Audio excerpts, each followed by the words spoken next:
안녕하십니까, 책돌입니다. 오늘 소개해드릴 책은 그럼에도 인생은 흐른다입니다. 저자는 세네카, 출판사는 페이지 2입니다. 저자 소개를 간단하게 하겠습니다. 세네카, 후기 스토아 철학 대표 사상가, 고대 로마 철학을 대표하는 철학자이자 정치인이며 시인이자 비극 작가이다. 그럼 바로 본문을 보도록 하겠습니다. 온전히 스스로를 위해 보낸 시간은 얼마나 됩니까? 삶의 마지막이 얼마 남지 않은 노인을 붙잡고 이렇게 묻고 싶습니다. 당신은 이제 인생의 막바지에 접어들었습니다. 100년에 가까운 세월을 지나오셨는데 지금까지 인생을 돌이켜보면 어떤 생각이 듭니까? 대금업자에게 빼앗긴 시간이 얼마나 됩니까? 애인과 후원자, 고객에게는 또 얼마나 많은 시간을 쓰셨습니까? 아내와 다툼을 하면서 흘려보낸 시간은 얼마나 깁니까? 하인에게 벌 주느라 허비한 시간은 어떻습니까? 사회적 책무를 다한다며 도시를 누비고 다닌 시간도 생각해 보십시오. 스스로의 잘못으로 알아누워 있던 시간과 할 일 없이 낭비한 시간까지 빼고 나면 남은 인생은 몇 년 안 될 것입니다. 이번에는 기억을 더듬어 확고한 계획에 따라 살았던 세월을 떠올려 보십시오. 의도한 대로 흘러간 시간은 며칠이나 됩니까? 스스로를 위해 보낸 시간은 또 얼마나 됩니까? 언제 자연스러운 표정을 지었고 언제 마음이 평안했습니까? 이 긴 인생을 통틀어 어떤 일을 성취했는지, 무엇을 잃고 있었는지 모른 채 빼앗긴 시간은 얼마나 되는지, 쓸모없는 슬픔과 어리석은 쾌락, 탐욕스러운 바람, 불필요한 사교 활동에 흘려보낸 세월은 얼마나 긴지 생각해 보십시오. 이제 온전히 스스로에게 남은 시간은 얼마나 됩니까? 노인은 아직 열매도 맺지 못했는데 떠나야 할 때가 다 됐음을 깨달았을 겁니다. 우리에게 1000년이 넘는 세월이 주어져도 인생은 순식간에 지나가 버릴 겁니다. 인간의 악덕은 헤아릴 수 없이 긴 시간을 한 입에 삼켜버립니다. 이성으로는 눈 깜짝할 사이 흘러가 버리는 인생을 제어해 볼 수 없습니다. 그러나 사람들은 이성으로 덧없이 지나가는 시간을 멈추거나 붙잡으려 하지 않기에 결국 시간은 빠르게 달아나고 맙니다. 우리는 주어진 수명만으로 충분하다는 듯 흘러가는 세월을 그저 바라보고 있습니다. 마치 대체할 무언가가 있을 것처럼 두 손을 놓은 채 말입니다. 현재에 충실한 사람은 빼앗길 것이 없습니다. 어떤 사람은 그토록 바라던 높은 지위에 오르고도 자리에서 내려올 날만을 기다리며 매일같이 이렇게 읊조립니다. 언제쯤 올해가 다 갈까? 또 어떤 사람은 평소 큰 가치를 두던 경기에 참여할 기회를 얻은 다음에 이렇게 이야기합니다. 언제쯤 경기가 끝날까? 어느 변호인은 목소리가 모두에게 가닿지도 않을 만큼 수많은 군중이 빡빡하게 들어선 토론장에서 놀라운 변론을 펼치면서 생각합니다. 언제쯤 쉴 수 있을까? 모두들 바삐 살아가느라 지쳐서 그저 편안한 미래를 희망합니다. 하지만 주어진 모든 시간을 자신이 필요한 곳에 사용하고 매일이 인생의 마지막 날인 것처럼 계획을 세우는 사람은 다가올 미래를 기다리지도 두려워하지도 않습니다. 지금 머무르고 있는 시간보다 더 즐거운 시간이 없기 때문입니다. 그는 이미 모든 즐거움을 경험했고 실컷 누렸으니 남은 시간을 기꺼이 행운의 여신에게 맡깁니다. 현재에 충실한 사람은 안정을 얻습니다. 앞으로 뭔가를 더 가질지언정 뺏기는 일은 없을 것입니다. 더 많은 것이 주어진다고 해도 이는 충분히 배불리 먹은 사람에게 필요하지도 원하지도 않은 음식을 더 주는 셈일 뿐입니다. 저는 타인에게 시간을 내달라고 요청하거나 이런 요청에 흔쾌히 응하는 사람을 볼 때마다 놀라곤 합니다. 그들은 시간을 내야 하는 이유에만 정신이 팔려 시간 자체에는 신경을 쓰지 않기 때문입니다. 그러니 아무렇지도 않게 남의 시간을 구하고 또 남에게 시간을 내어줄 수 있겠죠. 시간이라는 세상에서 가장 소중한 것을 가지고도 우리는 이를 눈여겨보지 못하는 이유는 시간의 실체가 없기 때문입니다. 시간은 눈에 보이지 않으니 대부분이 값어치가 없는 것처럼 하찮게 여기고 흘려보내곤 합니다. 반면에 돈은 무척 귀하게 생각해서 입금을 받기 위해서는 기꺼이 노동과 서비스를 제공합니다. 하지만 시간은 아무 쓸모가 없는 듯 아무렇게나 허비하고 있습니다. 흥청망청 시간을 낭비하는 사람은 죽음이 가까이 오면 그제야 의사에게 무릎을 꿇고 생명을 연장해 준다면 모든 재산을 내놓겠다며 애원합니다. 인간이란 얼마나 모순된 존재입니까? 즐거운 순간에도 불안을 떨치지 못하는 이유. 쾌락을 탐하는 사람은 그것을 즐기면서도 늘 불안해서 헤어나오지 못합니다. 향락에 빠진 순간에도 걱정을 합니다. 이 즐거움이 언제 달아날까? 최고의 자리에 오른 왕 또한 언젠가 거머쥔 권력이 사라질 것을 걱정하느라 자신에게 주어진 행운을 즐기지 못하고 두려움에 떨며 삽니다. 페르시아의 오만한 왕 크세르크세스는 드넓은 평야를 가득 채운 수많은 군사를 내려다보며 눈물을 흘렸습니다. 막강한 병력을 자랑하는 이 군사들이 100년도 지나지 않아 모두 죽을 것이라는 생각 때문이었습니다. 하지만 인간의 짧은 인생을 원망하며 눈물을 흘리던 크세르크세스는 군사를 바다로, 육지로, 전장으로 보내 몰살시켰습니다. 우리가 즐거울 때조차 두려움에 떠는 이유가 무엇이라고 생각합니까? 쾌락의 바탕이 안정적이지 못하니 거기서 얻는 즐거움은 한순간에 사라지기 때문입니다. 제복을 입은 사람이나 토론장에서 유명세를 떨치는 사람을 부러워할 이유가 조금도 없습니다. 그들이 가진 것은 인생을 희생하며 얻은 대가이기 때문입니다. 그들은 얼마 동안 자신의 이름을 드높이기 위해 남은 삶의 시간을 포기했습니다. 그런 사람들 중에는 야망을 실현하기도 전에 첫 번째 난관을 넘지 못하고 나가 떨어지는 사람도 있고 온갖 수치와 굴욕을 극복하고 마침내 왕관을 머리에 썼지만 남은 건 한 줄의 묘비명 뿐이어서 허탈해하는 사람도 있습니다. 또 죽음이 얼마 남지 않은 노년에 접어들어서 젊은 시절을 잊지 못하고 무리하게 새로운 목표를 세웠다가 자신의 나약함을 깨닫는 사람도 있죠.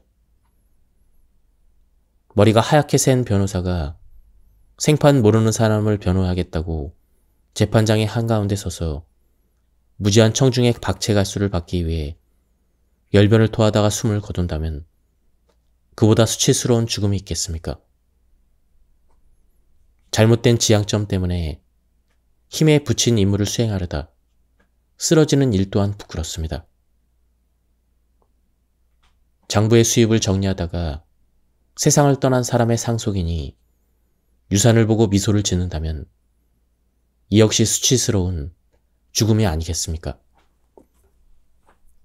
자신이 갈 길은 스스로 정하라. 무작정 앞선 무리를 따라가지 않도록 조심하십시오. 스스로 결정하지 않고 무턱대고 타인을 따르다 보면 제대로 된 판단을 내릴 수 없습니다. 예전부터 그렇게 해왔다는 이유만으로 잘못된 선례를 따라가면 몰락하고 말 것입니다. 자멸하고 싶지 않다면 군중 심리에서 벗어나야 합니다.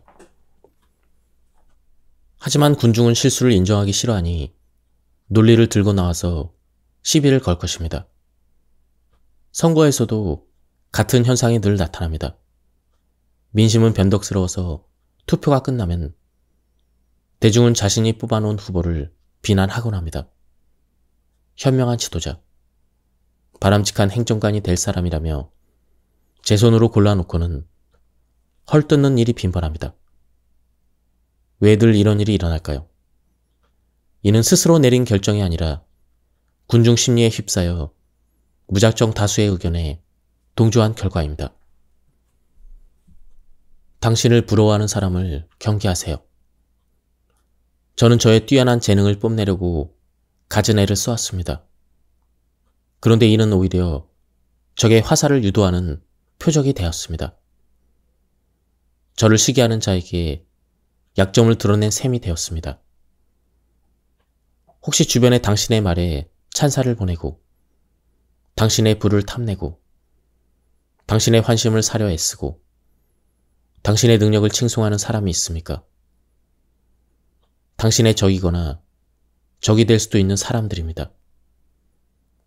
당신을 부러워하는 사람이 많다면 그만큼 시기하는 사람도 많을 것입니다. 그러니 타인에게 자랑하며 보여줄 수는 없지만 스스로 느낄 수 있는 선을 추구하면 어떻겠습니까? 대중이 발길을 멈추고 말을 잊은 채 경외의 찬 눈으로 바라보는 사람에게는 틀림없이 시선을 끄는 매력이 있습니다. 그러나 겉으로 보이는 모습이 그의 전부는 아닐 것입니다. 그 사람의 내면에는 남모를 고뇌가 담겨 있습니다. 자연과 균형을 이루는 삶이 행복한 삶입니다. 스토아학파 철학자라면 을에 그렇듯 저 또한 자연을 소중히 여깁니다. 진정한 지혜는 자연 안에 있으니까요. 우리는 자연의 법칙과 예시에 따라 자신을 가다듬어 나가야 합니다. 자연과 인간의 본성이 조화를 이루는 삶이야말로 행복한 삶입니다. 행복한 삶을 살고 싶다면 어떤 일이 생겨도 건전한 정신과 균형 잡힌 마음을 잃지 말아야 합니다. 또한 대담하고 활기찬 태도가 필요합니다. 어떤 상황이 닥쳐도 잘 살아갈 수 있도록 용감하고 굳건한 의지가 있어야 합니다. 또 건강에 주의를 기울이되 지나치게 신경을 곤두세워서는 곤란합니다. 삶의 아름다움을 더하는 것에 가치를 두되 어느 하나를 과대평가하지 않도록 주의해야 합니다. 무엇보다 행운의 여신이 부를 선사한다면 누리되 재물의 노예가 되지 않도록 조심하십시오. 제가 굳이 당부하지 않아도 알고 있겠지만 당신을 흥분시키거나 불안하게 만드는 것들이 사라져야 영원한 평화와 자유를 누릴 수가 있습니다. 관능적인 쾌락과 부패로 흐르기 쉬운 물질적인 것은 가장 비천한 범죄와 얽혀 있습니다. 그 대신에 불변의 기쁨, 평화, 고요, 위대한 정신, 친절함 같은 정신적인 것을 추구하시길 바랍니다. 인간의 모든 야만성은 정신의 나약함을 드러냅니다. 애쓰지 않아도 행복할 수가 있습니다. 행복한 삶을 바란다면 자유롭고 올바르고 의연하고 한결같으며 두려움과 욕망에서 벗어나야 합니다. 명예를 유일한 선으로, 수치를 유일한 악으로 여기십시오. 이외의 것들은 행복한 삶에 어떤 영향도 미치지 못하고 최고의 선의 가치를 더하지도 빼지도 못하는 사소하고 무가치한 요소일 뿐입니다. 이런 원칙을 지닌 사람이라면 굳이 애쓰지 않아도 언제나 명랑하고 행복하게 살 수가 있습니다. 가지지 못한 것에 욕심을 내지 않고 자신에게 주어진 것에서 기쁨을 찾기 때문입니다. 이에 비해서 비로한 육체가 누리는 찰나의 쾌락은 하찮고 우습지 않습니까? 행복한 이들은 스쳐가는 쾌락과 통증 따위는 아무렇지도 않게 흘려보낼 수가 있습니다. 선이 아닌 악을 쫓으며 목표를 달성한 사람은 위험에 빠질 수밖에 없습니다. 사냥꾼은 죽음을 무릅쓰고 힘겹게 맹수를 포획하지만 맹수를 잡는 순간부터 불안에 떨며 하루하루를 보냅니다. 맹수가 주인을 갈기 찢어버리는 사고가 잦기 때문입니다. 쾌락도 마찬가지입니다. 쾌락을 쫓는 사람은 원하던 즐거움을 얻었다고 생각하지만 오히려 거대한 악에 사로잡혀 쾌락의 노예가 되곤 합니다. 더 크고 다양한 쾌락을 누리는 사람이 더 행복할 것이라고 착각하기 쉽지만 사실 이들은 쾌락에 사로잡혀 저속한 기쁨을 섬기고 있을 뿐입니다. 쾌락을 추구하는 사람은 정작 해야 될 급한 일은 다 미뤄두고 자신에게 주어진 의무는 무시한 채 짐승의 발자국을 쫓아 맹수의 보금자리를 찾아 나서는 사냥꾼이나 다름없습니다. 이는 쾌락의 배를 불리겠다고 인간이 지녀야 할 가장 중요한 본성인 자유를 포기하는 꼴입니다. 자기를 위해 쾌락을 사는 것이 아니라 쾌락을 위해 자기를 파는 셈이 됩니다. 저는 최악을 면하려 애쓰는 사람에 불과합니다. 저는 현자가 아닙니다. 주변의 손가락질을 피하려고 현자가 되지도 않을 겁니다. 그러니 저에게 누구보다 훌륭한 인간이 되라고 요구하지 마십시오. 저는 단지 최악을 면하려고 애쓰고 있을 뿐입니다. 하루하루 제가 저지른 악덕을 반성하고 과오를 바로잡을 수 있다면 그걸로 충분합니다. 제 영혼은 완벽하지 않고 앞으로도 완벽해지지 못할 것입니다. 마치 통풍을 앓고 있지만 완치를 바라지 않는 사람과 같습니다. 그저 통풍이 찾아오는 주기가 길어지고 날카로운 고통이 조금이라도 덜어진다면 만족할 것입니다. 하지만 쩔뚝이며 겨우 걸음을 걷는 사람과 비교하면 저는 달리기 선수나 마찬가지입니다. 저는 온갖 악덕 사이에서 살아가고 있습니다. 그러니 이 글은 제가 아닌 이미 미덕을 어느 정도 쌓은 사람이 건네는 충고라고 생각해 주십시오. 누구나 불을 좋아한다는 데는 이견이 없을 것 같으니 제가 왜 불을 선이라고 하지 않는지, 또 제게 부가 주어지면 어떻게 행동할 것인지 조금 더 자세하게 설명해 보겠습니다. 제가 호화로운 집에서 금과 은으로 만든 식기를 사용하더라도 이는 집을 구성하는 물건일 뿐이므로 제 일부가 아닌 것들 때문에 스스로가 더 나은 사람이 됐다고 생각하지 않을 것입니다. 마찬가지로 거지가 우울대는 다리 나무 밑에서 산다고 해도 자신을 경멸하지 않을 것입니다. 주변의 제 아무리 많은 거지가 행인에게 손을 내밀며 구걸하더라도 저는 빵 한 조각이 없다고 해서 큰일이 나지 않는다는 떳떳한 자세를 취하겠습니다. 하지만 부와 가난 중 둘 중 하나를 선택할 수 있다면 저는 커다란 저택에서 살고 싶습니다. 다만 값비싼 가구와 온갖 사치스러운 물건 사이에서 부드러운 옷을 입고 푹신한 보라색 쿠션에 기대고 있다고 해서 지금보다 행복해지지는 않을 것 같습니다. 마찬가지로 건초더미 위에 너덜너덜해져 솜이 다 튀어나온 방석을 깔고 누워있다고 해서 지금보다 불행해지지도 않을 것입니다. 그래도 몸조차 제대로 가리지 못한 채 돌아다니기보다는 말끔하게 정돈된 옷차림으로 대중 앞에 서는 것을 택하겠습니다. 모든 일이 제가 바라는 대로 흘러가서 하루가 멀다 하고 축하 연애가 이어진다고 하더라도 으스대지 않을 것입니다.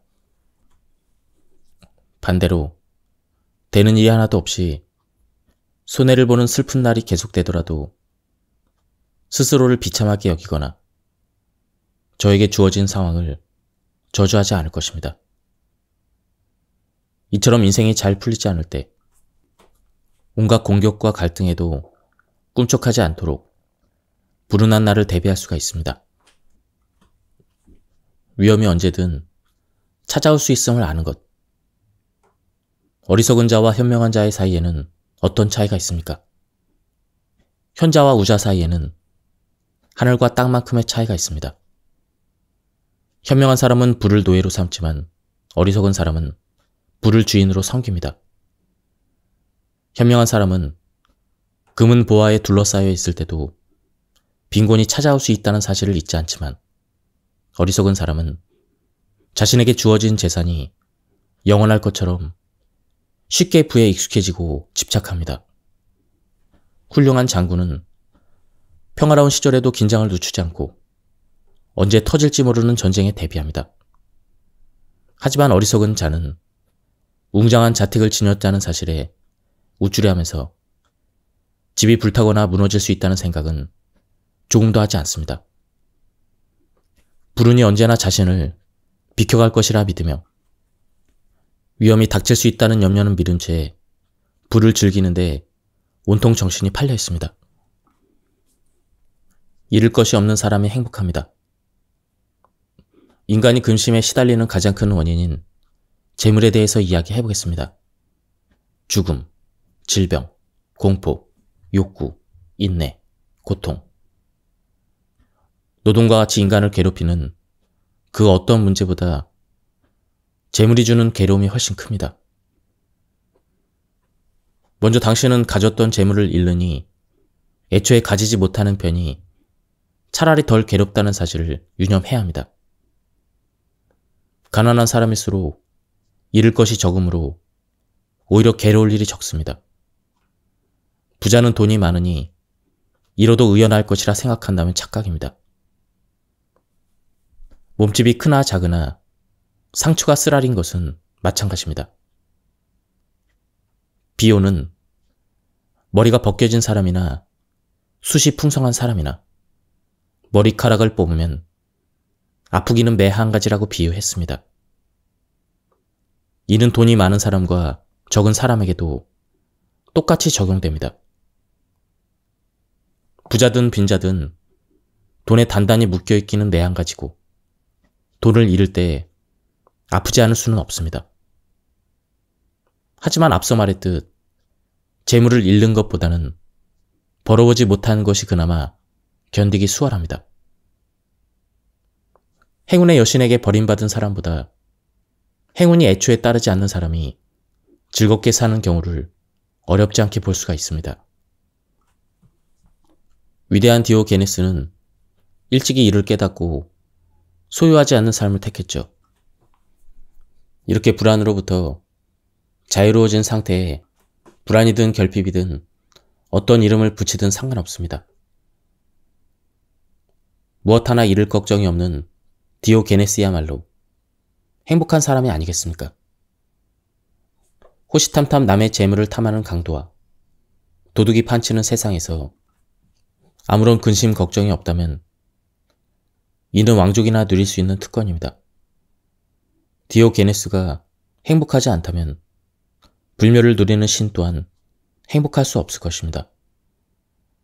신에게는 호화로운 저택도, 화려한 정원도, 소작을 놓을 수 있는 비옥한 농장도, 대단한 이자 수익도 없는데 어떻게 행복할 수 있냐고 묻는 것과 같은 이치입니다. 부 앞에서 고개를 조아리기 바쁜 사람은 부끄러운 줄 알아야 합니다. 하늘을 올려다 보십시오. 우리가 섬기는 신은 모든 것을 내어주고 아무것도 가지지 않습니다. 그렇다면 행운의 여신이 선수한 불을 스스로 벗어던진 사람은 가난한 사람입니까? 아니면 신과 같은 사람입니까? 불행을 받아들이면 평온해집니다. 인생을 살다 보면 어려운 시기를 지날 수 있습니다. 이때는 자신도 모르는 사이에 사회적으로든 개인적으로든 풀 수도 끊을 수도 없는 사슬에 얽매일 수 있습니다. 처음에 사슬은 다리에 걸린 무거운 족쇄로 느껴져 불편할 것입니다. 하지만 몸부림치기를 그만두고 사슬을 받아들이기로 마음먹으면 어느덧 적응하게 됩니다. 이를 필연으로 여기면 용감하게 버틸 수 있고 습관으로 받아들이면 수월하게 견딜 수가 있습니다. 어떤 인생을 살든지 자신에게 찾아온 불행을 혐오하지 않고 선뜻 받아들인다면 우리는 언제나 즐거움과 휴식과 기쁨을 찾을 수가 있습니다. 자연은 인간이 어떤 괴로움을 짊어지고 태어났는지 잘 알기에 우리 괴로움을 덜어주기 위해 가장 심각한 병에도 금세 익숙해지는 습관을 함께 주었습니다. 처음 역경을 마주했을 때 느끼는 고통이 똑같이 계속된다면 제 아무리 강한 사람이라도 견딜 수 없을 겁니다. 모든 인간은 무언가에 매여 살아갑니다. 인간은 모두 자기 운명에 매여 있습니다. 금으로 만든 사슬에 느슨하게 묶인 사람이 있는가 하면 싸구려 금속으로 만든 사슬에 팽팽히 묶인 사람도 있습니다. 하지만 무슨 차이가 있겠습니까? 모두 사슬에 매여 고통받고 있으며 타인을 속박한 사람도 속박돼 있기는 마찬가지입니다. 기껏해야 어느 쪽 손에 매인 사슬이 더 가벼운가를 따질 수 있을 뿐입니다. 누군가는 일이라는 사슬에 매여 있고 누군가는 돈이라는 사슬에 매여 있습니다. 어떤 사람은 높은 신분을 타고나 괴로워하고 어떤 사람은 미천한 출신이어서 고통받습니다. 타국의 지배자에게 고개를 숙이는 사람이 있는가 하면 자국의 왕에게 충성을 맹세하는 사람도 있습니다. 어떤 사람은 추방되어 또 다른 사람은 사제가 되어 한 곳에 붙들려 삽니다. 모든 인간은 무언가에 매여 살아갑니다. 그러니 우리는 자신의 운명을 받아들이고 되도록 불평하지 말며 인생에서 장점을 찾아 무엇이 되었든 그것을 꼭 붙잡아야 합니다. 평온한 마음으로 위안을 구하지 못하는 것만큼 괴로운 상태는 없습니다. 작은 땅이라도 잘 분배하면 유용하게 사용할 수 있고 좁은 공간이라도 잘 배열하면 사는데 불편함이 없습니다. 어려움이 닥치면 이성을 발휘하십시오. 단단한 것이 부드러워지고 좁은 것이 넓어지며 무거운 것이 가벼워질 것입니다. 우리가 가진 모든 것은 빌려온 것입니다. 현명한 사람은 움츠러들어 조심스럽게 걸음을 옮길 필요가 없습니다. 현자는 자신감이 넘쳐 운명에 맞서길 주저하지도 결코 운명 앞에서 물러서지도 않습니다. 운명을 두려워할 이유가 없기 때문입니다.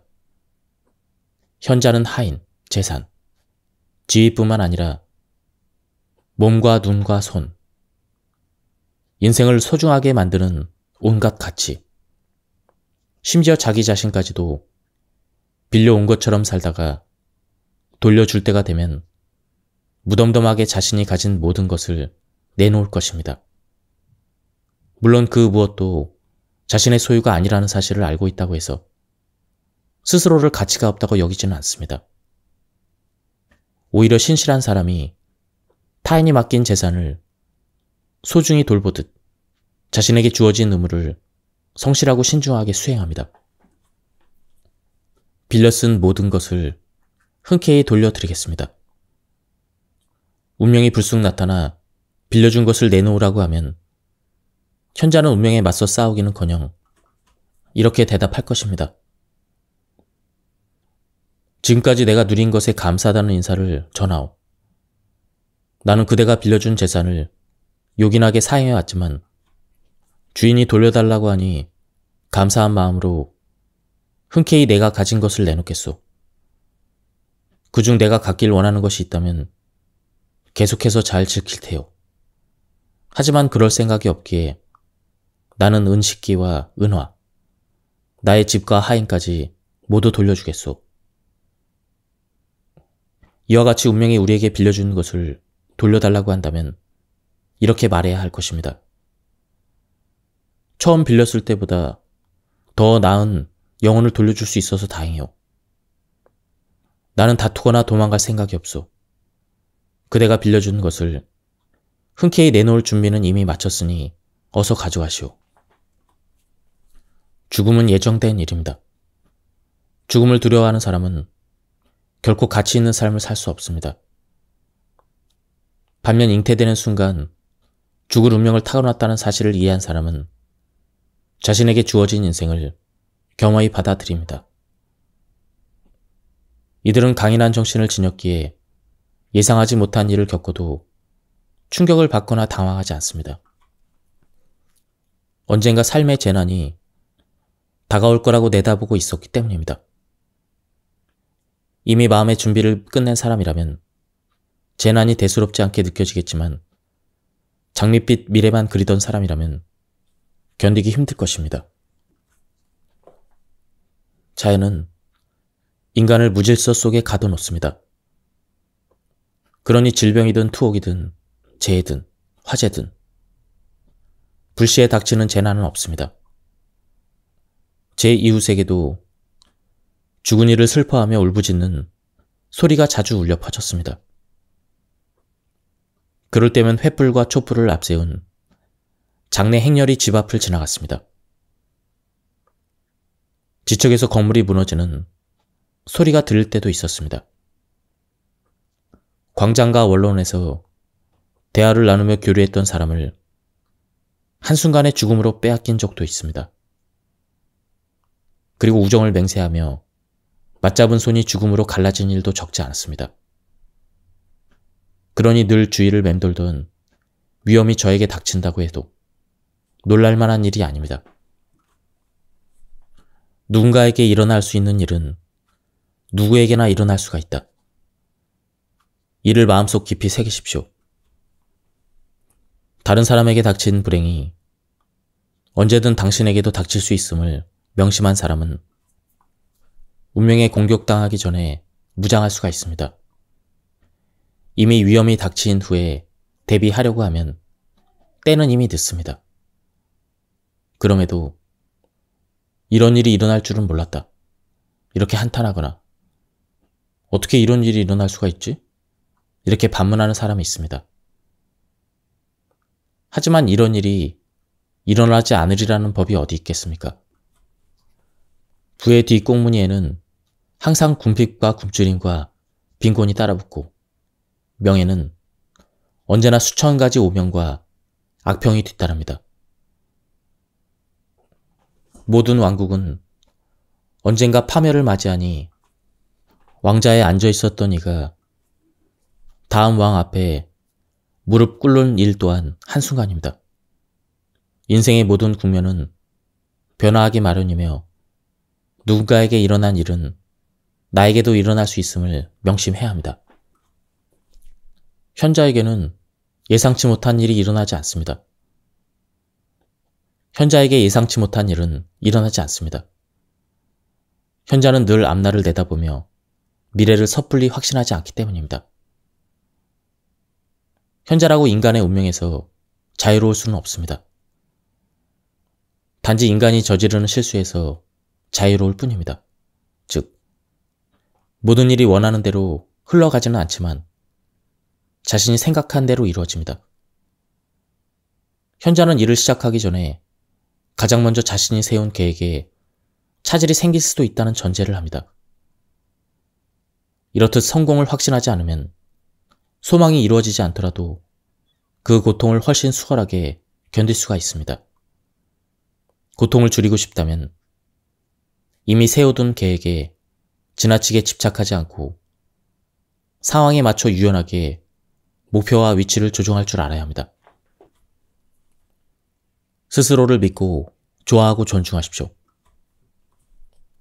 마음의 안정에 가장 큰 방해가 되는 변덕이라는 악덕에 사로잡히지 않도록 주의하십시오. 때로는 고집이 불안과 불행을 가져오기도 하지만 변덕은 자제력 자체가 없기에 훨씬 골치가 아픕니다. 물론 고집을 부리면 변화하지 못하고 변덕을 부리면 견디지 못하니 둘 다 평온을 찾는데 방해가 되기는 마찬가지입니다. 무엇보다 평온한 마음을 원한다면 외부의 관심사에서 벗어나 자신에게 집중해야 합니다. 자기를 믿고 좋아하고 존중하며 타인의 사정에 개입하는 습관을 멀리 하십시오. 그리고 자신에게 헌신하십시오. 또한 손실을 가볍게 넘기고 고난을 온화하게 받아들일 수 있도록 마음을 다스리십시오. 훌륭한 주식은 마음을 강하고 날카롭게 만듭니다. 마음도 휴식이 필요합니다. 충분한 주식은 마음을 더욱 강하고 날카롭게 만듭니다. 휴식이 없이 끊임없이 경작하는 땅은 아무리 비옥해도 빠르게 쇠하듯 쉼없는 노동은 활력을 앗아갑니다. 짧게나마 휴식을 취한 마음은 빠르게 회복하지만 쉼없이 혹사당한 정신은 무디고 나태해지기 마련입니다. 소크라테스는 어린 아이들과 놀기를 부끄러워하지 않습니다.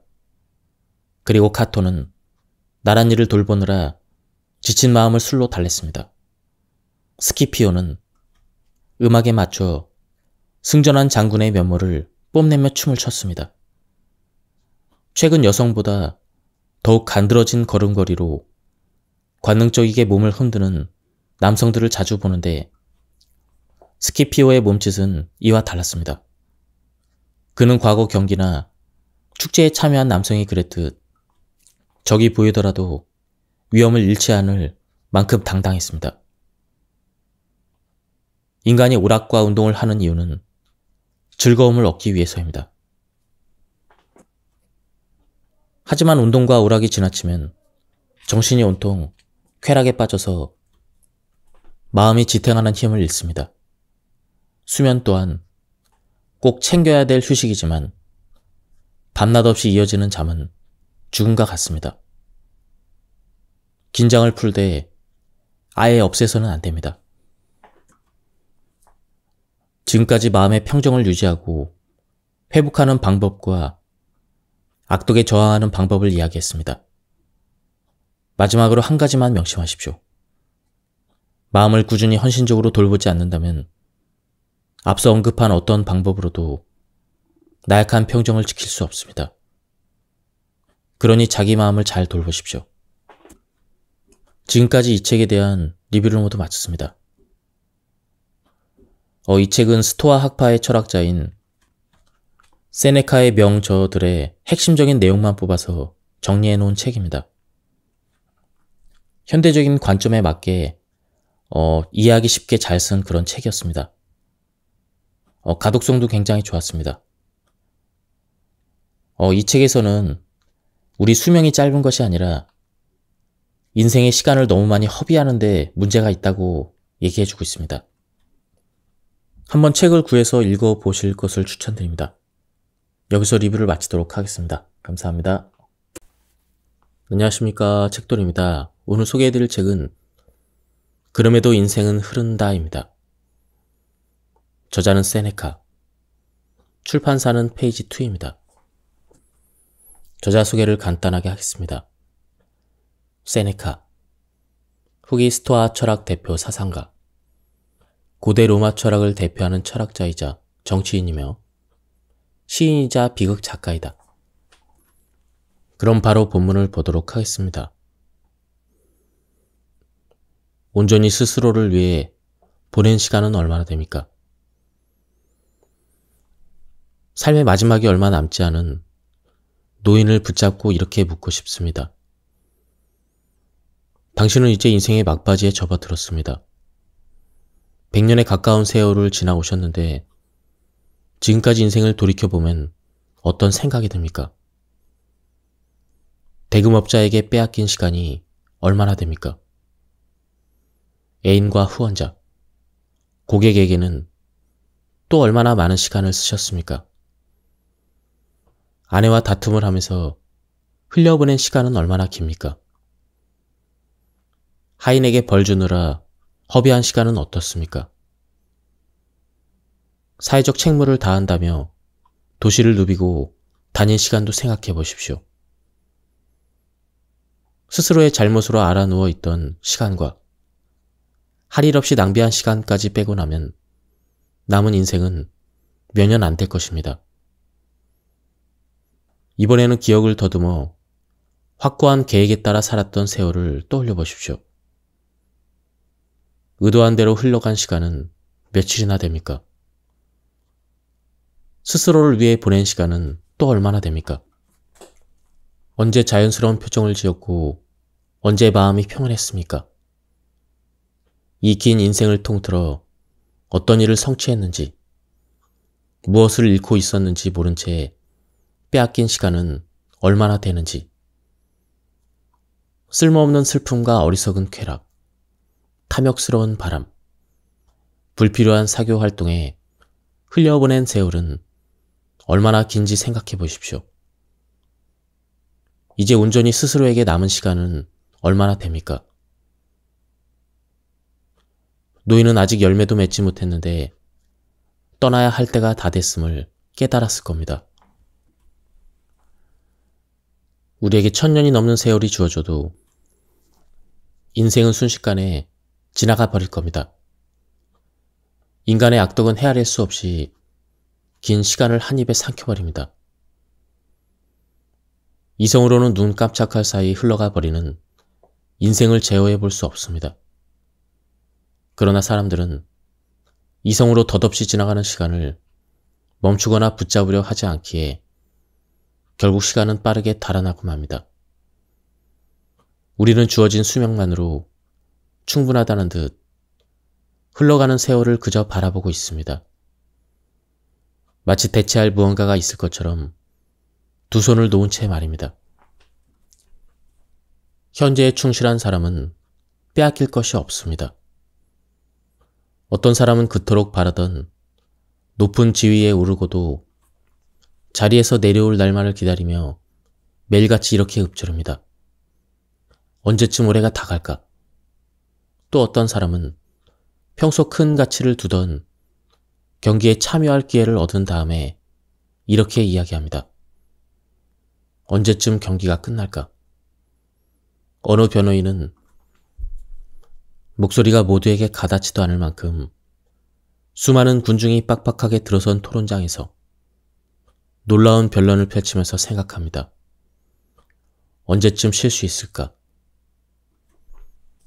모두들 바삐 살아가느라 지쳐서 그저 편안한 미래를 희망합니다. 하지만 주어진 모든 시간을 자신이 필요한 곳에 사용하고 매일이 인생의 마지막 날인 것처럼 계획을 세우는 사람은 다가올 미래를 기다리지도 두려워하지도 않습니다. 지금 머무르고 있는 시간보다 더 즐거운 시간이 없기 때문입니다. 그는 이미 모든 즐거움을 경험했고 실컷 누렸으니 남은 시간을 기꺼이 행운의 여신에게 맡깁니다. 현재에 충실한 사람은 안정을 얻습니다. 앞으로 뭔가를 더 가질지언정 뺏기는 일은 없을 것입니다.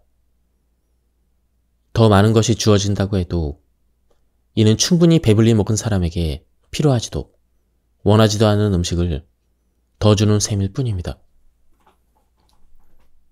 저는 타인에게 시간을 내달라고 요청하거나 이런 요청에 흔쾌히 응하는 사람을 볼 때마다 놀라곤 합니다. 그들은 시간을 내야 하는 이유에만 정신이 팔려 시간 자체에는 신경을 쓰지 않기 때문입니다. 그러니 아무렇지도 않게 남의 시간을 구하고 또 남에게 시간을 내어줄 수 있겠죠.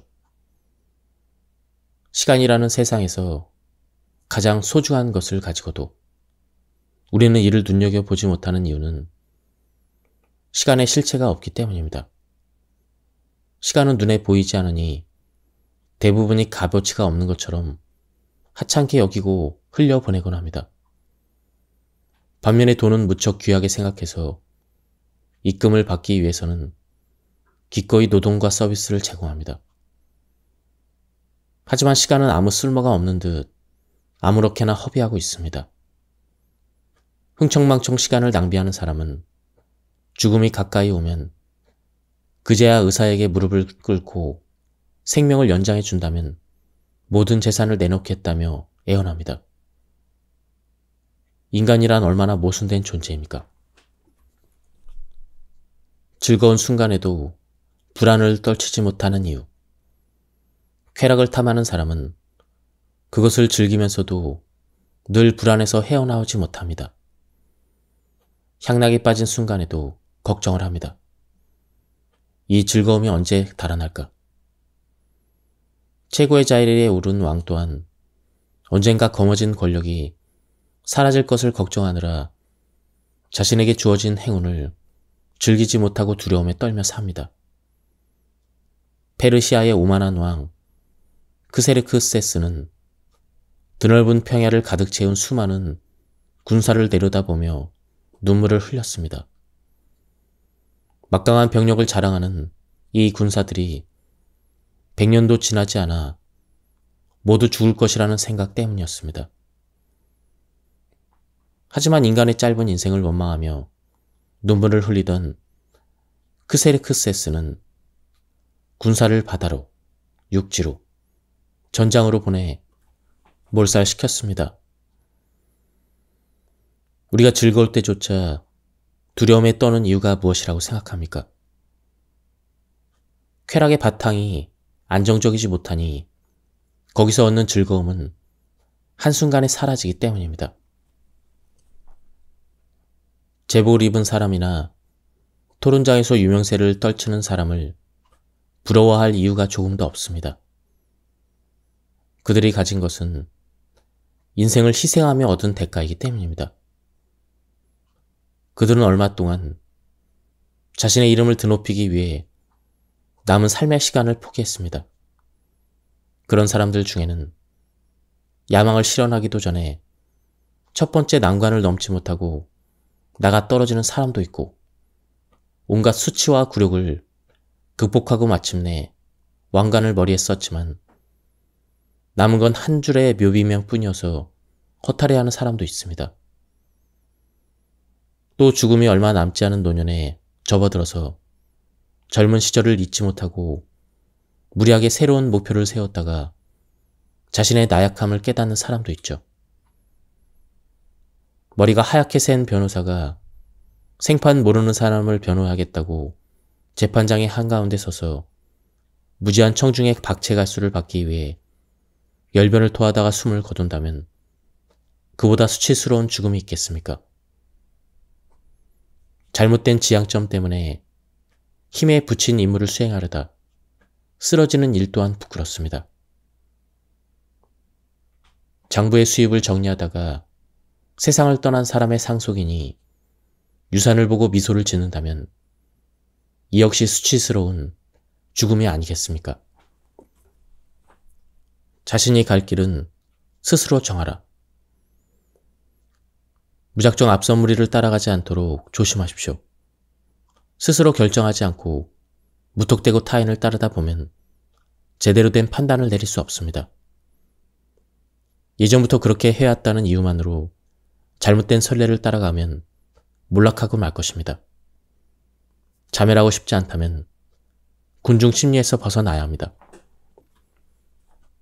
하지만 군중은 실수를 인정하기 싫어하니 논리를 들고 나와서 시비를 걸 것입니다. 선거에서도 같은 현상이 늘 나타납니다. 민심은 변덕스러워서 투표가 끝나면 대중은 자신이 뽑아놓은 후보를 비난하곤 합니다. 현명한 지도자, 바람직한 행정관이 될 사람이라며 제 손으로 골라놓고는 헐뜯는 일이 빈번합니다. 왜들 이런 일이 일어날까요? 이는 스스로 내린 결정이 아니라 군중 심리에 휩싸여 무작정 다수의 의견에 동조한 결과입니다. 당신을 부러워하는 사람을 경계하세요.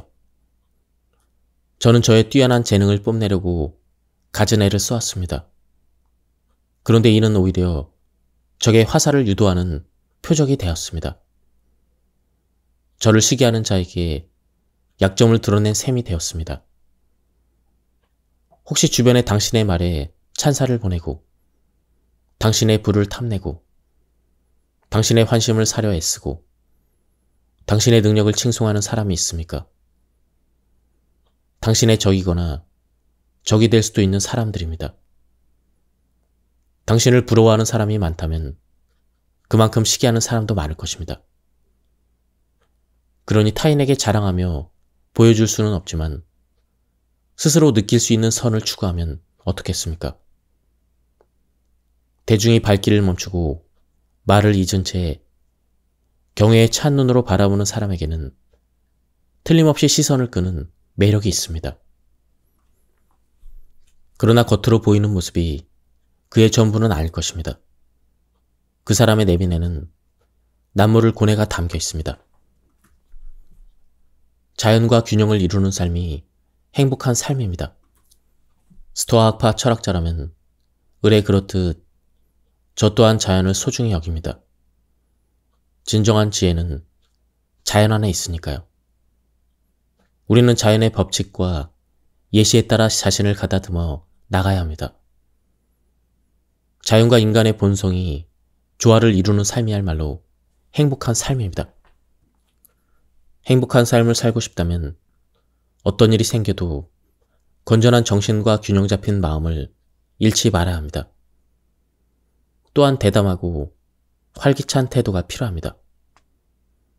어떤 상황이 닥쳐도 잘 살아갈 수 있도록 용감하고 굳건한 의지가 있어야 합니다. 또 건강에 주의를 기울이되 지나치게 신경을 곤두세워서는 곤란합니다.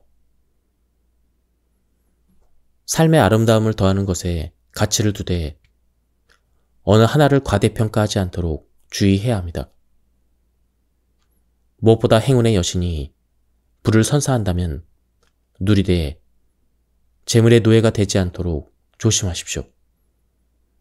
제가 굳이 당부하지 않아도 알고 있겠지만 당신을 흥분시키거나 불안하게 만드는 것들이 사라져야 영원한 평화와 자유를 누릴 수가 있습니다. 관능적인 쾌락과 부패로 흐르기 쉬운 물질적인 것은 가장 비천한 범죄와 얽혀 있습니다. 그 대신에 불변의 기쁨, 평화, 고요, 위대한 정신, 친절함 같은 정신적인 것을 추구하시길 바랍니다. 인간의 모든 야만성은 정신의 나약함을 드러냅니다. 애쓰지 않아도 행복할 수가 있습니다. 행복한 삶을 바란다면 자유롭고 올바르고 의연하고 한결같으며 두려움과 욕망에서 벗어나야 합니다. 명예를 유일한 선으로, 수치를 유일한 악으로 여기십시오. 이외의 것들은 행복한 삶에 어떤 영향도 미치지 못하고 최고의 선의 가치를 더하지도 빼지도 못하는 사소하고 무가치한 요소일 뿐입니다. 이런 원칙을 지닌 사람이라면 굳이 애쓰지 않아도 언제나 명랑하고 행복하게 살 수가 있습니다.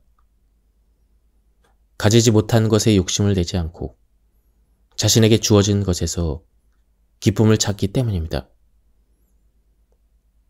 이에 비해서 비로한 육체가 누리는 찰나의 쾌락은 하찮고 우습지 않습니까? 행복한 이들은 스쳐가는 쾌락과 통증 따위는 아무렇지도 않게 흘려보낼 수가 있습니다. 선이 아닌 악을 쫓으며 목표를 달성한 사람은 위험에 빠질 수밖에 없습니다. 사냥꾼은 죽음을 무릅쓰고 힘겹게 맹수를 포획하지만 맹수를 잡는 순간부터 불안에 떨며 하루하루를 보냅니다. 맹수가 주인을 갈기 찢어버리는 사고가 잦기 때문입니다. 쾌락도 마찬가지입니다. 쾌락을 쫓는 사람은 원하던 즐거움을 얻었다고 생각하지만 오히려 거대한 악에 사로잡혀 쾌락의 노예가 되곤 합니다. 더 크고 다양한 쾌락을 누리는 사람이 더 행복할 것이라고 착각하기 쉽지만 사실 이들은 쾌락에 사로잡혀 저속한 기쁨을 섬기고 있을 뿐입니다. 쾌락을 추구하는 사람은 정작 해야 될 급한 일은 다 미뤄두고 자신에게 주어진 의무는 무시한 채 짐승의 발자국을 쫓아 맹수의 보금자리를 찾아 나서는 사냥꾼이나 다름없습니다. 이는 쾌락의 배를 불리겠다고 인간이 지녀야 할 가장 중요한 본성인 자유를 포기하는 꼴입니다. 자기를 위해 쾌락을 사는 것이 아니라 쾌락을 위해 자기를 파는 셈이 됩니다. 저는 최악을 면하려 애쓰는 사람에 불과합니다.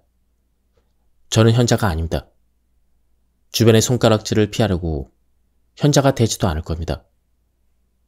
그러니 저에게 누구보다 훌륭한 인간이 되라고 요구하지 마십시오.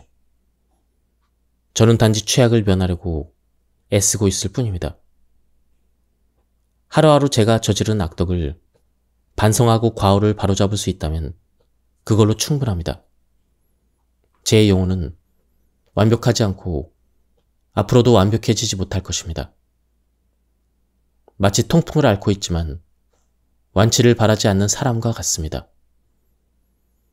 그저 통풍이 찾아오는 주기가 길어지고 날카로운 고통이 조금이라도 덜어진다면 만족할 것입니다. 하지만 쩔뚝이며 겨우 걸음을 걷는 사람과 비교하면 저는 달리기 선수나 마찬가지입니다. 저는 온갖 악덕 사이에서 살아가고 있습니다. 그러니 이 글은 제가 아닌 이미 미덕을 어느 정도 쌓은 사람이 건네는 충고라고 생각해 주십시오. 누구나 불을 좋아한다는 데는 이견이 없을 것 같으니 제가 왜 불을 선이라고 하지 않는지, 또 제게 부가 주어지면 어떻게 행동할 것인지 조금 더 자세하게 설명해 보겠습니다. 제가 호화로운 집에서 금과 은으로 만든 식기를 사용하더라도 이는 집을 구성하는 물건일 뿐이므로 제 일부가 아닌 것들 때문에 스스로가 더 나은 사람이 됐다고 생각하지 않을 것입니다. 마찬가지로 거지가 우울대는 다리 나무 밑에서 산다고 해도 자신을 경멸하지 않을 것입니다. 주변에 제 아무리 많은 거지가 행인에게 손을 내밀며 구걸하더라도 저는 빵 한 조각이 없다고 해서 큰일이 나지 않는다는 떳떳한 자세를 취하겠습니다. 하지만 부와 가난 중 둘 중 하나를 선택할 수 있다면 저는 커다란 저택에서 살고 싶습니다. 다만 값비싼 가구와 온갖 사치스러운 물건 사이에서 부드러운 옷을 입고 푹신한 보라색 쿠션에 기대고 있다고 해서 지금보다 행복해지지는 않을 것 같습니다.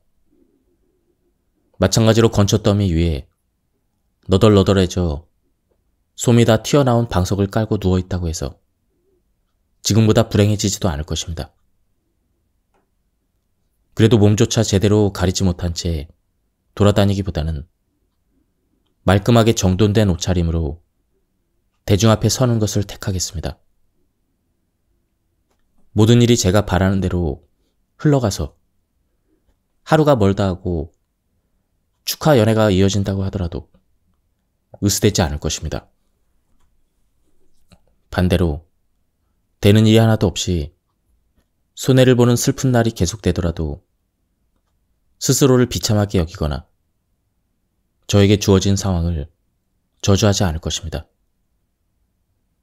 이처럼 인생이 잘 풀리지 않을 때 온갖 공격과 갈등에도 꿈쩍하지 않도록 불운한 날을 대비할 수가 있습니다. 위험이 언제든 찾아올 수 있음을 아는 것. 어리석은 자와 현명한 자의 사이에는 어떤 차이가 있습니까? 현자와 우자 사이에는 하늘과 땅만큼의 차이가 있습니다. 현명한 사람은 불을 노예로 삼지만 어리석은 사람은 불을 주인으로 섬깁니다.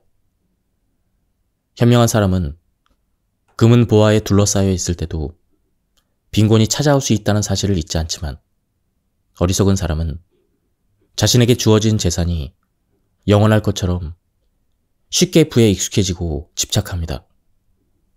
훌륭한 장군은 평화로운 시절에도 긴장을 늦추지 않고 언제 터질지 모르는 전쟁에 대비합니다. 하지만 어리석은 자는 웅장한 자택을 지녔다는 사실에 우쭐해하면서 집이 불타거나 무너질 수 있다는 생각은 조금도 하지 않습니다. 불운이 언제나 자신을 비켜갈 것이라 믿으며 위험이 닥칠 수 있다는 염려는 미룬 채 불을 즐기는데 온통 정신이 팔려 있습니다. 잃을 것이 없는 사람이 행복합니다. 인간이 근심에 시달리는 가장 큰 원인인 재물에 대해서 이야기해 보겠습니다. 죽음, 질병, 공포, 욕구, 인내, 고통. 노동과 같이 인간을 괴롭히는 그 어떤 문제보다 재물이 주는 괴로움이 훨씬 큽니다. 먼저 당신은 가졌던 재물을 잃으니 애초에 가지지 못하는 편이 차라리 덜 괴롭다는 사실을 유념해야 합니다. 가난한 사람일수록 잃을 것이 적으므로 오히려 괴로울 일이 적습니다. 부자는 돈이 많으니 잃어도 의연할 것이라 생각한다면 착각입니다. 몸집이 크나 작으나 상처가 쓰라린 것은 마찬가지입니다. 비호는 머리가 벗겨진 사람이나 숱이 풍성한 사람이나 머리카락을 뽑으면 아프기는 매 한 가지라고 비유했습니다. 이는 돈이 많은 사람과 적은 사람에게도 똑같이 적용됩니다. 부자든 빈자든 돈에 단단히 묶여있기는 매 한 가지고 돈을 잃을 때 아프지 않을 수는 없습니다. 하지만 앞서 말했듯 재물을 잃는 것보다는 벌어오지 못한 것이 그나마 견디기 수월합니다. 행운의 여신에게 버림받은 사람보다 행운이 애초에 따르지 않는 사람이 즐겁게 사는 경우를 어렵지 않게 볼 수가 있습니다. 위대한 디오게네스는 일찍이 이를 깨닫고 소유하지 않는 삶을 택했죠. 이렇게 불안으로부터 자유로워진 상태에 불안이든 결핍이든 어떤 이름을 붙이든 상관없습니다. 무엇 하나 잃을 걱정이 없는 디오게네스야말로 행복한 사람이 아니겠습니까? 호시탐탐 남의 재물을 탐하는 강도와 도둑이 판치는 세상에서 아무런 근심 걱정이 없다면 이는 왕족이나 누릴 수 있는 특권입니다. 디오게네스가 행복하지 않다면 불멸을 누리는 신 또한 행복할 수 없을 것입니다. 신에게는 호화로운 저택도, 화려한 정원도, 소작을 놓을 수 있는 비옥한 농장도, 대단한 이자 수익도 없는데 어떻게 행복할 수 있냐고 묻는 것과 같은 이치입니다. 부 앞에서 고개를 조아리기 바쁜 사람은 부끄러운 줄 알아야 합니다. 하늘을 올려다보십시오. 우리가 섬기는 신은 모든 것을 내어주고 아무것도 가지지 않습니다. 그렇다면 행운의 여신이 선수한 불을 스스로 벗어던진 사람은 가난한 사람입니까? 아니면 신과 같은 사람입니까? 불행을 받아들이면 평온해집니다. 인생을 살다 보면 어려운 시기를 지날 수 있습니다. 이때는 자신도 모르는 사이에 사회적으로든 개인적으로든 풀 수도 끊을 수도 없는 사슬에 얽매일 수 있습니다. 처음에 사슬은 다리에 걸린 무거운 족쇄로 느껴져 불편할 것입니다. 하지만 몸부림치기를 그만두고 사슬을 받아들이기로 마음먹으면 어느덧 적응하게 됩니다. 이를 필연으로 여기면 용감하게 버틸 수 있고 습관으로 받아들이면 수월하게 견딜 수가 있습니다. 어떤 인생을 살든지 자신에게 찾아온 불행을 혐오하지 않고 선뜻 받아들인다면 우리는 언제나 즐거움과 휴식과 기쁨을 찾을 수가 있습니다. 자연은 인간이 어떤 괴로움을 짊어지고 태어났는지 잘 알기에 우리 괴로움을 덜어주기 위해 가장 심각한 병에도 금세 익숙해지는 습관을 함께 주었습니다. 처음 역경을 마주했을 때 느끼는 고통이 똑같이 계속된다면 제 아무리 강한 사람이라도 견딜 수 없을 겁니다. 모든 인간은 무언가에 매여 살아갑니다. 인간은 모두 자기 운명에 매여 있습니다. 금으로 만든 사슬에 느슨하게 묶인 사람이 있는가 하면 싸구려 금속으로 만든 사슬에 팽팽히 묶인 사람도 있습니다. 하지만 무슨 차이가 있겠습니까? 모두 사슬에 매여 고통받고 있으며 타인을 속박한 사람도 속박돼 있기는 마찬가지입니다. 기껏해야 어느 쪽 손에 매인 사슬이 더 가벼운가를 따질 수 있을 뿐입니다. 누군가는 일이라는 사슬에 매여 있고 누군가는 돈이라는 사슬에 매여 있습니다.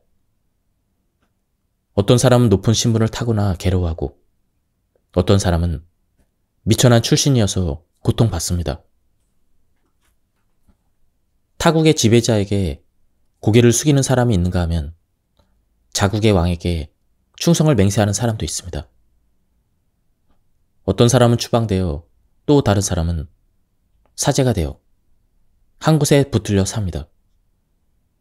모든 인간은 무언가에 매여 살아갑니다. 그러니 우리는 자신의 운명을 받아들이고 되도록 불평하지 말며 인생에서 장점을 찾아 무엇이 되었든 그것을 꼭 붙잡아야 합니다. 평온한 마음으로 위안을 구하지 못하는 것만큼 괴로운 상태는 없습니다. 작은 땅이라도 잘 분배하면 유용하게 사용할 수 있고 좁은 공간이라도 잘 배열하면 사는데 불편함이 없습니다.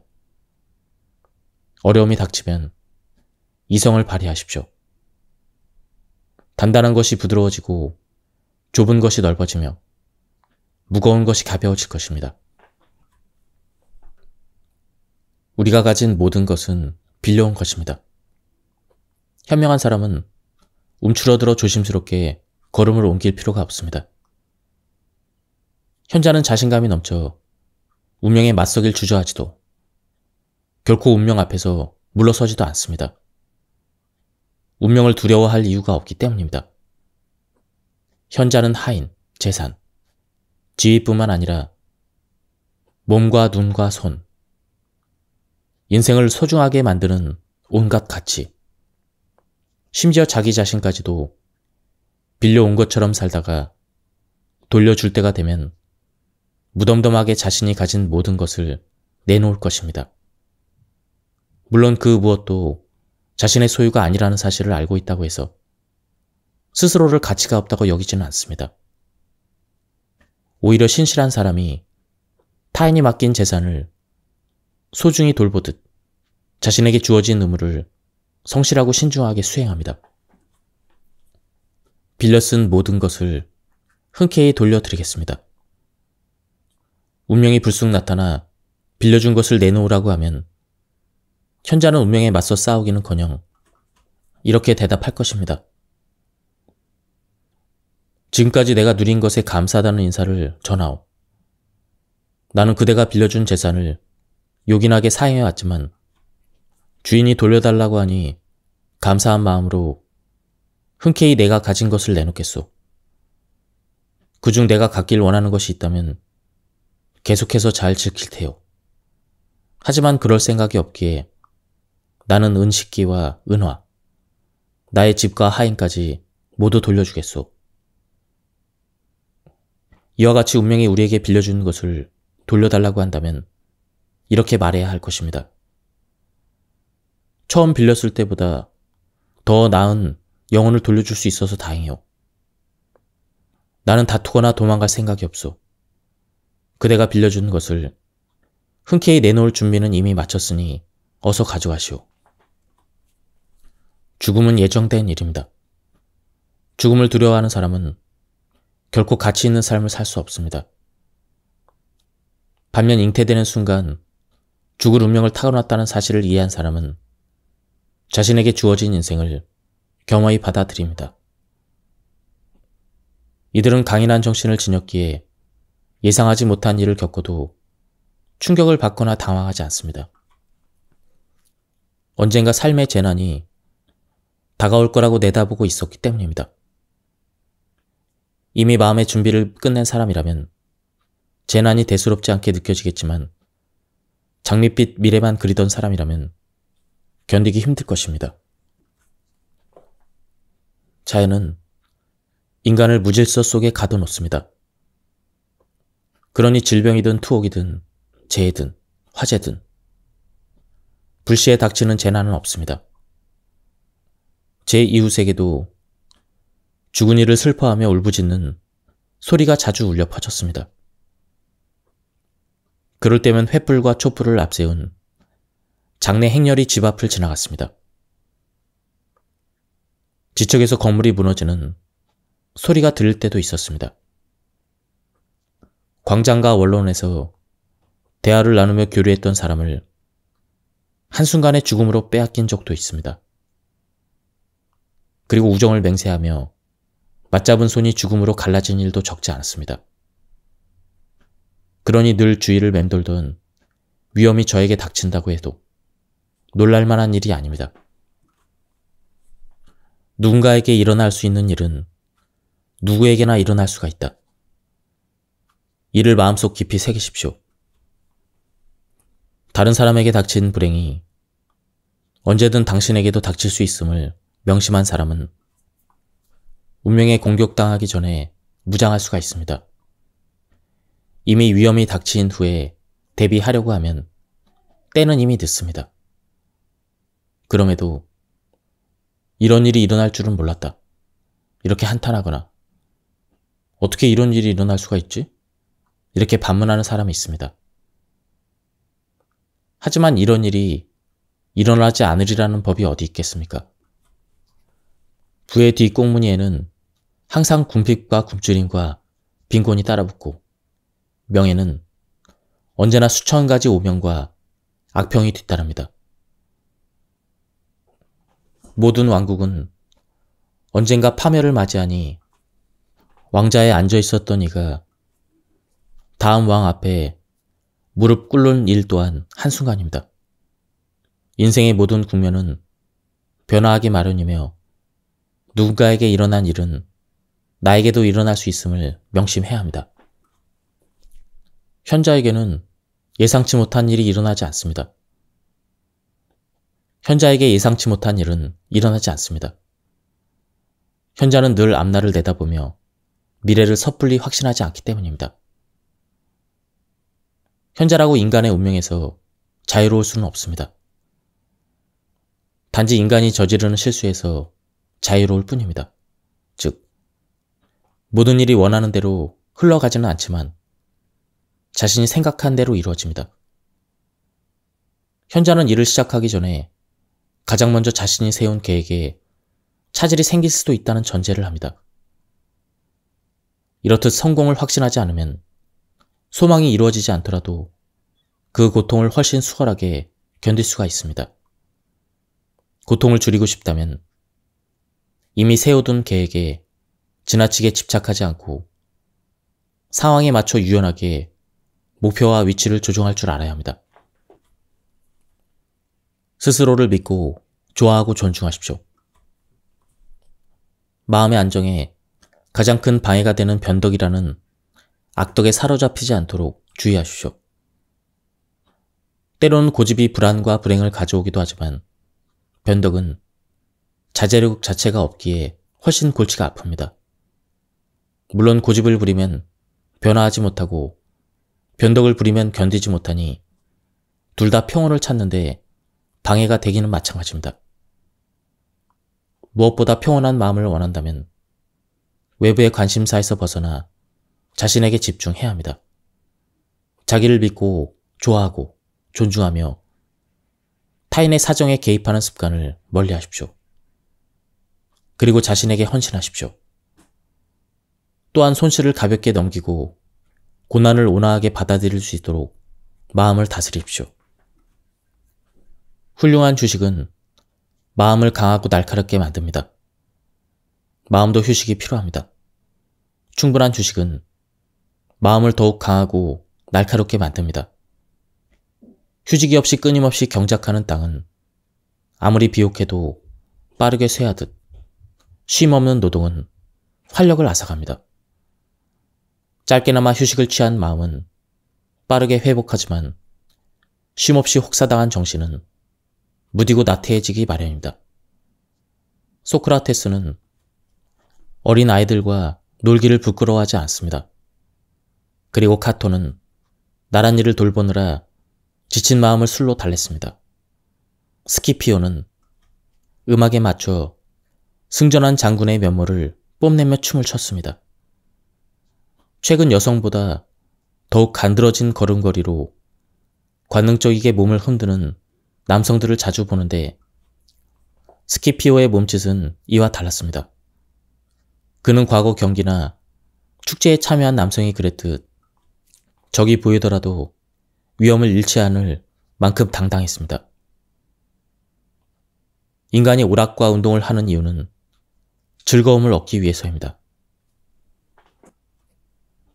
하지만 운동과 오락이 지나치면 정신이 온통 쾌락에 빠져서 마음이 지탱하는 힘을 잃습니다. 수면 또한 꼭 챙겨야 될 휴식이지만 밤낮 없이 이어지는 잠은 죽음과 같습니다. 긴장을 풀되 아예 없애서는 안 됩니다. 지금까지 마음의 평정을 유지하고 회복하는 방법과 악독에 저항하는 방법을 이야기했습니다. 마지막으로 한 가지만 명심하십시오. 마음을 꾸준히 헌신적으로 돌보지 않는다면 앞서 언급한 어떤 방법으로도 나약한 평정을 지킬 수 없습니다. 그러니 자기 마음을 잘 돌보십시오. 지금까지 이 책에 대한 리뷰를 모두 마쳤습니다. 이 책은 스토아 학파의 철학자인 세네카의 명저들의 핵심적인 내용만 뽑아서 정리해 놓은 책입니다. 현대적인 관점에 맞게 이해하기 쉽게 잘 쓴 그런 책이었습니다. 가독성도 굉장히 좋았습니다. 이 책에서는 우리 수명이 짧은 것이 아니라 인생의 시간을 너무 많이 허비하는데 문제가 있다고 얘기해주고 있습니다. 한번 책을 구해서 읽어보실 것을 추천드립니다. 여기서 리뷰를 마치도록 하겠습니다. 감사합니다.